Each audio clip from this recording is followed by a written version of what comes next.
गर्मियां शुरू हो चुकी हैं और जैसे जैसे गर्मी का मौसम बढ़ रहा है वैसे वैसे पशुओं में जो है विशेष तौर से गायों में मुंहपका और खुरपका बीमारियों का खतरा तेजी से बढ़ रहा है।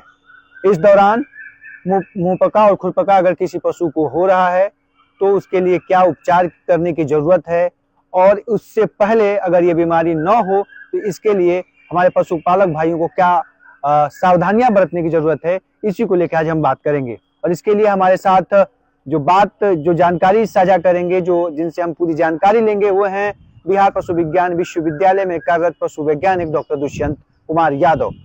क्या देखते हैं सर मुंहपका खुरपका रोग को लेके? नमस्कार अंकित जी और सभी किसान भाइयों को मेरा नमस्कार। मैं डॉक्टर दुष्यंत यादव बिहार पशु विज्ञान विश्वविद्यालय में सहायक प्राध्यापक हूँ।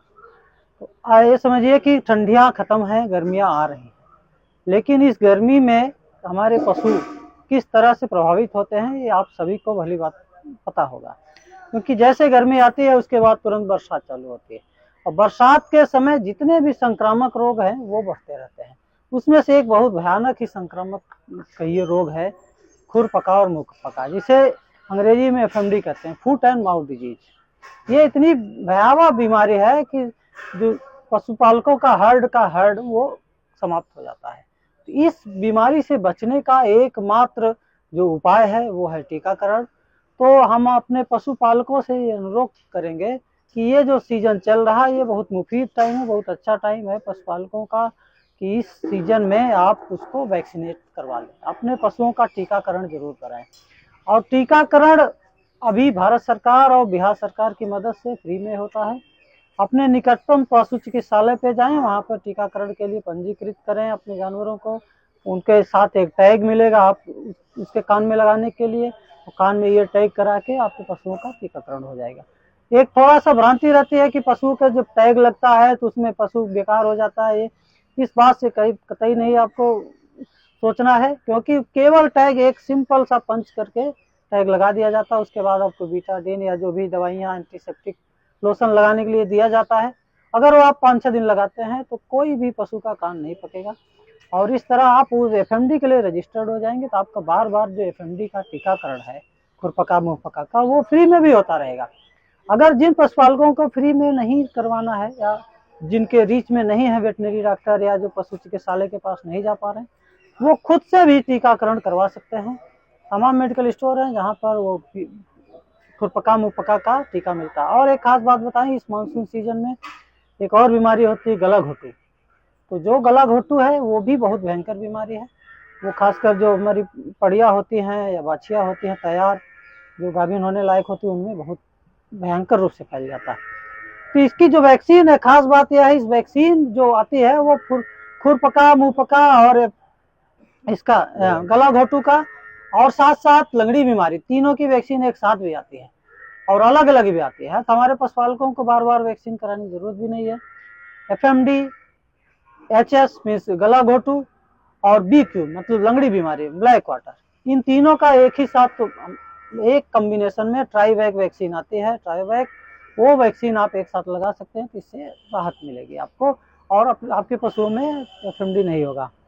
मार्च का महीना है और इस मार्च के महीने में मुंहपका और खुरपका का खतरा कितना अधिक रहता है और इसके लिए एक पशुपालक टीका के अलावा और क्या क्या सावधानियां बरते? देखिए इस महीने में भी क्योंकि ट्रांजिशन फेज है, मतलब सर्दी से गर्मी में आ रहा है, तो इम्यूनिटी आपकी डाउन होगी। जैसे हमें सर्दी जुकाम ये सब हो जाता है, इनमें भी इम्यूनिटी डाउन होती है, तो कई बार प्रकोप होने का चांसेज है। वैसे सबसे ज़्यादा प्रकोप होता है मानसून जैसे शुरू होता है उस समय, लेकिन इस समय भी खतरा बना रहता है। तो इसलिए हमें वैक्सीनेशन ही कराना एक बहुत अच्छा उपाय है। अगर मान लीजिए हो जाता है, खुदा न खास्ता आपके हर्ड में आपके पशुओं को एफएमडी हो गया खुरपका मुंहपका, तो सबसे पहले क्या करना है, उसका क्रम वाइज ट्रीटमेंट करना है। क्रम वाइज में सबसे पहले उसके जितने खुर हैं, जैसे चारों पैर के खुर को अच्छी से लाल दवा जो आती है जिसको पोटेशियम परमैंगनेट कहते हैं, उसका घोल बना के सुबह शाम दोपहर कम से कम 3 बार उसकी धुलाई करनी है। हल्दी प्याज और इस सब का पेस्ट बना के उसको लगा सकते हैं आप। एंटीबायोटिक इस तरह का काम करेगा। और तीसरा जो है सेकेंडरी बैक्टीरियल इन्फेक्शन में, मतलब अगर खुरपका मुंहपका मुख्यतः विषाणु जनित होती है, जैसे कोरोना वायरस था उसी तरह वायरस से होता है ये। खुरपका मुहपका। तो वायरस अटैक जब करता है तो साथ साथ बैक्टीरिया, जो हमारे जीवाणु बोलते हैं जिनको, वो भी अटैक करने लगते हैं। तो वो जो बैक्टीरिया से बचने के लिए हमें एंटीबायोटिक भी लगानी होती है। सूजन वगैरह ना हो उसके लिए एंटी इन्फ्लेमेटरी, तो इसलिए एंटीबायोटिक की भी ज़रूरत है, एंटी इन्फ्लेमेटरी। ये आप एक पशु चिकित्सक से संपर्क करके उससे आप सलाह लेके उसको आप अपने कंपाउंडर या किसी को बुला के हमेशा लगवाते रहें। जितने दिन का कोर्स दिया जाता है डॉक्टर द्वारा उतने दिन का आप करें।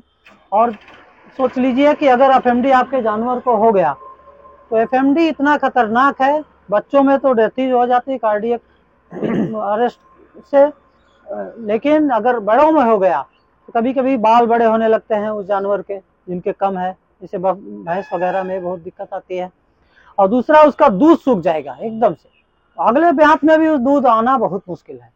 तो इसलिए आपका इकोनॉमिक्स, जो आपका पैसा कौड़ी से जुड़ा मामला है, इसलिए आप लोग इसको बहुत अच्छे से ध्यान से इसका वैक्सीनेशन कराएं। अगर रोग हो जाता है तो पशु चिकित्सक से जरूर सलाह लेकर तमाम बातों का ध्यान रखें। और अपना जो भी बेडिंग मटेरियल है पशुओं का, जो भी आप बिछाते हैं, मैट बिछाते हैं, सबको अच्छे से धुलिए, लाल दवा से धुलिए। देखिए हमारे फार्म में जो चूना वगैरह हमेशा पड़ा रहता है, इस चूने को हमेशा आप डालते रहिए अभी से। तो देखिए ब्लीचिंग पाउडर है, एक्चुअली चूना भी डालते हैं, एक दिन ब्लीचिंग पाउडर डालते हैं, तो आप इसके स्मेल से भी पहचान जाते हैं कि ब्लीचिंग कौन सा है, चूना कौन सा है। तो ये मैट एकदम साफ सुथरे होने चाहिए और डेली क्लीनिंग होना बहुत जरूरी इस मौसम में।